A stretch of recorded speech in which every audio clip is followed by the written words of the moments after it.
because it's so corrupt. It's like गंदी नाली है और आप गंदे हो जाएंगे. Honestly, I'm sorry. That's what. No, you don't have to be sorry. We have to be sorry that you have to speak. Elders कौन है? मैं किसी पार्टी का नाम नहीं लूंगी, लेकिन जो सत्ताधारी 60 साल से आप लोगों को गवर्नेंस देते आ रहे हैं, they have to be sorry. They have to be sorry कि नई जनरेशन ये सोच रही है एक ऐसी जगह नहीं है जहाँ व्यक्तियों का विकास हो सकता है. Ashima, thank you very much. Give her a hand. तो आपको लगता है कि ये मतलब इस भ्रष्टाचार में से निकलकर कुछ संभावना है देश की कि नहीं है? है.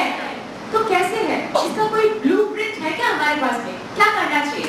सारे के सारे युवाओं ने पढ़ाई छोड़ के पॉलिटिक्स में आना चाहिए? Is that the answer? No. Then what is the answer? करना क्या चाहिए? या कुछ करना ही नहीं चाहिए?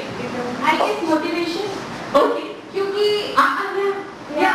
what's your name? You said Shilpa. Motivation. Give her a hand. You look very motivated to me. So what next? Thank you so much, ma'am.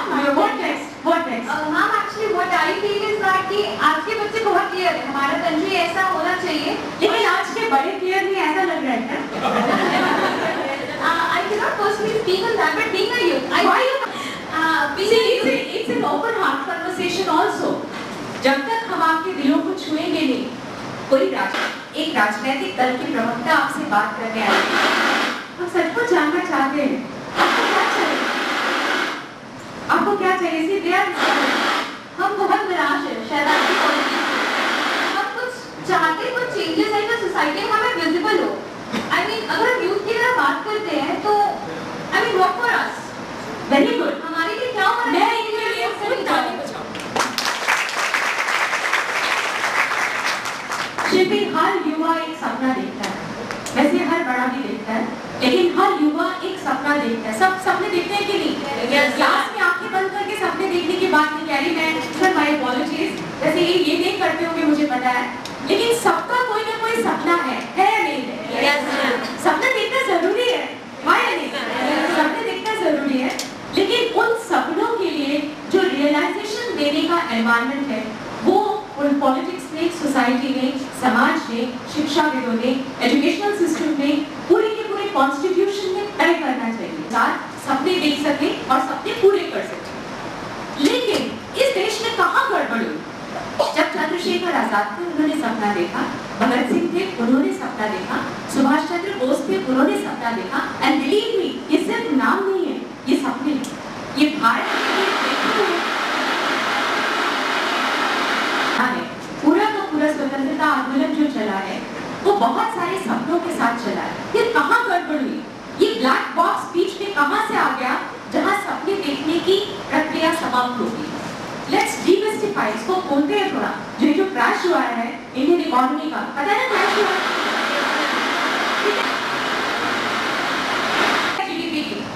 Anybody? 4.4. What's happening? कि क्या है? कुछ आइडिया है क्या? No, much more than that. अच्छा, sorry, 7 to 8%. ठीक ऐसे interruptions हमारे देश के इतिहास में लगातार आते गए. अब मुझे बताइए, रेट ऑफ ग्रोथ एम्प्लॉयमेंट में कुछ असर डालती है? Please Sushika, rate of growth employment में कुछ असर डालती है? क्या असर डालती है? आप सब बाहर जाने वाले हैं, एम्प्लॉयमेंट चाहिए कि नहीं? कैंपस सिलेक्शन बढ़े हैं कि घटे हैं? क्यों घटे हैं? सर आप मत सुनिए थोड़ी देर के लिए. Let me talk to them. क्यों घटे हैं कैंपस सिलेक्शंस? क्यों घटे हैं? क्यों? सोचो, क्यों घटे हैं? कोई आइडिया है? ग्रोथ रेट क्या होता है कि ये सब एक चेन रिएक्शन है. चेन रिएक्शन मालूम है ना? अगर रेट ऑफ ग्रोथ कम होती है तो एम्प्लॉयमेंट कम होता है, तो एम्प्लॉयमेंट से स्प्रेड एम्प्लॉयमेंट कम होता है, तो स्प्रेड एम्प्लॉयमेंट से फिर रेट ऑफ ग्रोथ कम होती है, तो it becomes a spiral. Share market गिर जाती है, एग्रीकल्चर ग्रोथ रेट गिर जाती है. आप सब लोग मैन्युफैक्चरिंग सेक्टर में ज्यादा जाने वाले हैं, गवर्नमेंट सेक्टर में जाने वाले हैं. इन सब सेक्टर्स की रेट ऑफ ग्रोथ अगर गिरेगी तो आपकी एम्प्लॉयमेंट नेचुरली गिरेगी. आपको मालूम है राजस्थान की रेट ऑफ ग्रोथ 4% रह गई है. आप सब लोग अगर राजस्थान में इंजीनियरिंग में एम्प्लॉयबल होना होना चाहते हैं तो आपको कम से कम 8 से 10% की रेट ऑफ ग्रोथ चाहिए। इसलिए ये आपका हक है कि आप ऐसी सरकार की डिमांड करें जो कि आपको इस निराशा में से बाहर निकाले और कहे यस वी कैन, और हमारे पास भी तरीका है आपको 1% या डबल डिजिट ग्रोथ रेट ला के देने का। जब तक ग्रोथ रेट नहीं बढ़ेगी आपकी एम्प्लॉयमेंट नहीं बढ़ेगी, एम्प्लॉयमेंट नहीं बढ़ेगी आपकी एम्प्लॉयबिलिटी नहीं बढ़ेगी, एम्प्लॉयबिलिटी नहीं बढ़ेगी आपकी सेविंग रेशियो गिरेगी, सेविंग रेशियो गिरेगी तो इन्वेस्टमेंट गिरेगी, इन्वेस्टमेंट गिरेगी तो फिर से ग्रोथ रेट गिरेगी।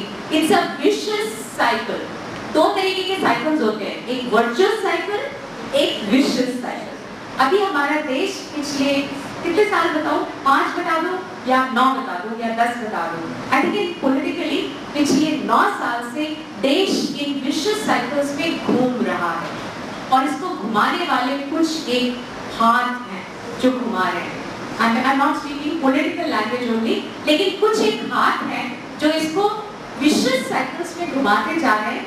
और अगर देश में जन क्रांति का कमल खिलाना है तो बहुत जरूरी है कि इन हाथों को थोड़ा सा बाजू में कर दें और थोड़ी सी बातचीत दिल से दिल की करें और कहें कि नहीं, we need a better leadership, we need a better horizon, we need a better country. और हमारी विजन कंट्री का ऐसी चीजों से बना हो जिसमें ट्रेडिशन भी हो। सब लोग ट्रेडिशन फॉलो करना चाहते हैं?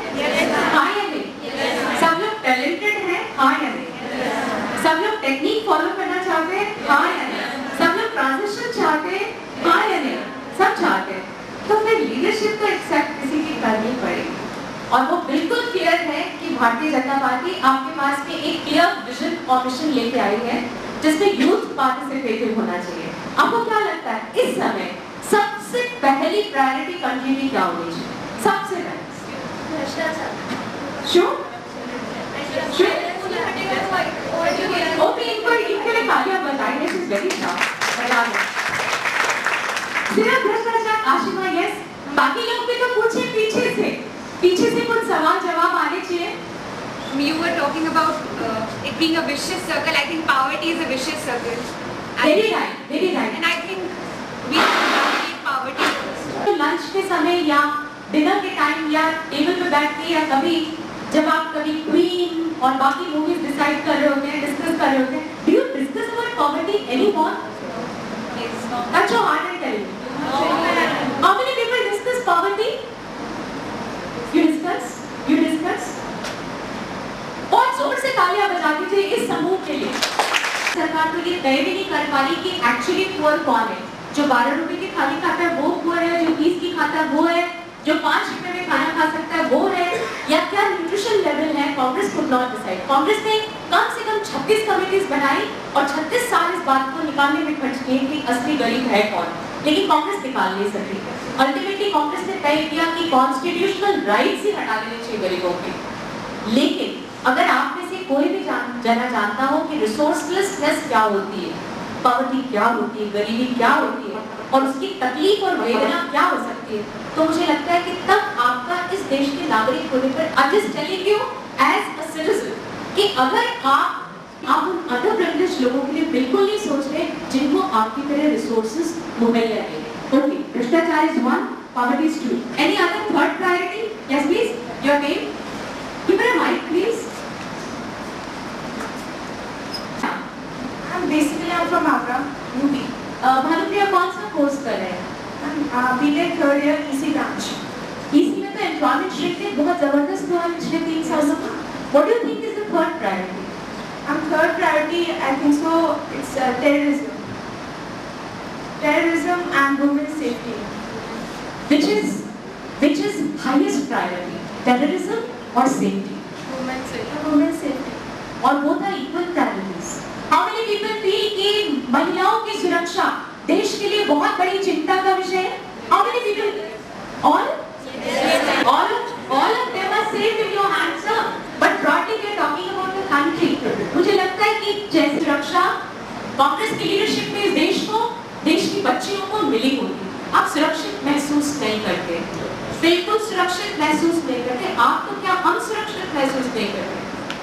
लेकिन सुरक्षा हमारा पहला अधिकार है। लोगों ने अन्न से सुरक्षा का अधिकार दिया, लेकिन टेररिज्म से सुरक्षा का अधिकार नहीं दिया और महिला सुरक्षा का अधिकार नहीं। लोग महसूस करते हैं कि माओवाद हटना जरूरी है, सब महसूस करते हैं, सब महसूस करते हैं, सब इंजीनियर्स महसूस करते हैं। तो इसको हटाने के लिए यू नीड एन एक्ट। सारी दुनिया को एक्ट पता है ना क्या होता है? Yes, please, you want to speak something? It should be given to a good governance where government would work for the people. अगर ऐसा होगा,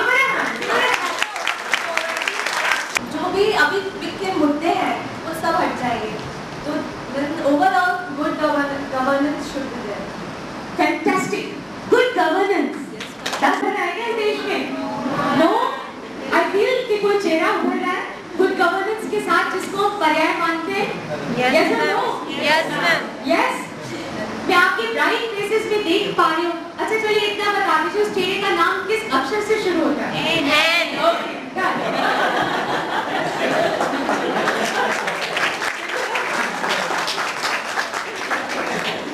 चलिए, very good. I think this interactive session is going a little bit ahead. You don't have any questions. आपको राजनेताओं के बारे में कोई सवाल नहीं उठते? मतलब मैं तो प्रॉपर राजनेता के तौर पर आपसे इंटरैक्ट नहीं कर रही, लेकिन राजनेताओं के बारे में कुछ सवाल तो उठते होंगे। ये आतंकवाद क्यों नहीं हटा देते? ये माओवाद को कंट्रोल क्यों नहीं करते?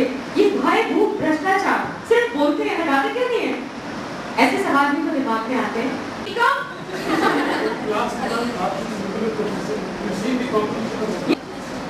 Ma'am, पहले अपना नाम बताइए। my name is Vishaka Sharma. Yes, Vishakha. I'm second year electrical branch.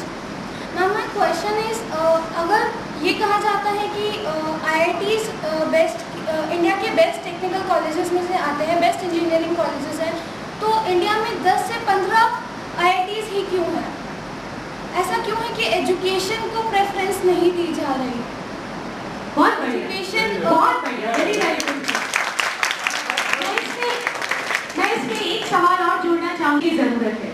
बहुत सारे लोग हैं, अमेरिका में 15 लोगों के पीछे एक डॉक्टर है और भारत में 700 लोगों के पीछे एक नर्स भी नहीं है।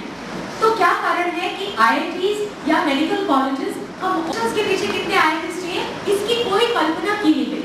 ये भी नहीं ढूंढा गया, जिसको एक इंटीग्रेटेड विजन कहते हैं ना, ये भी नहीं ढूंढा गया कि अगर इतने IIT से लोग निकल कर जाएंगे या इतने RCW से लोग निकल कर जाएंगे तो उनके लिए एम्प्लॉयमेंट कहाँ से आएगा? मैन पावर प्लानिंग एक इंटीग्रेटेड एरिया है। आपने बड़ा अच्छा सवाल पूछा। IITs अपनी गुणवत्ता को निर्धारित करके चलते हैं।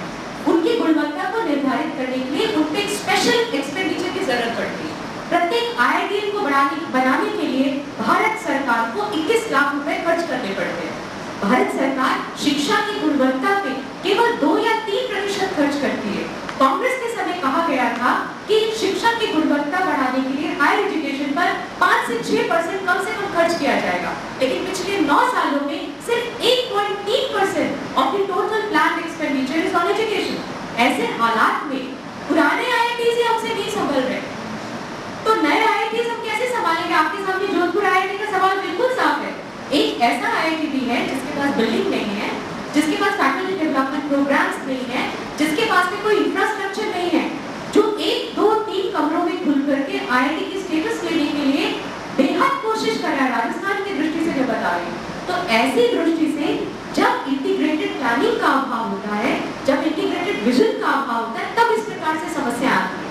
ये स्पष्ट है कि देश राजनीतिक कमिटमेंट चाहिए, वो कांग्रेस सरकार ने बिल्कुल कभी नहीं दिखाई।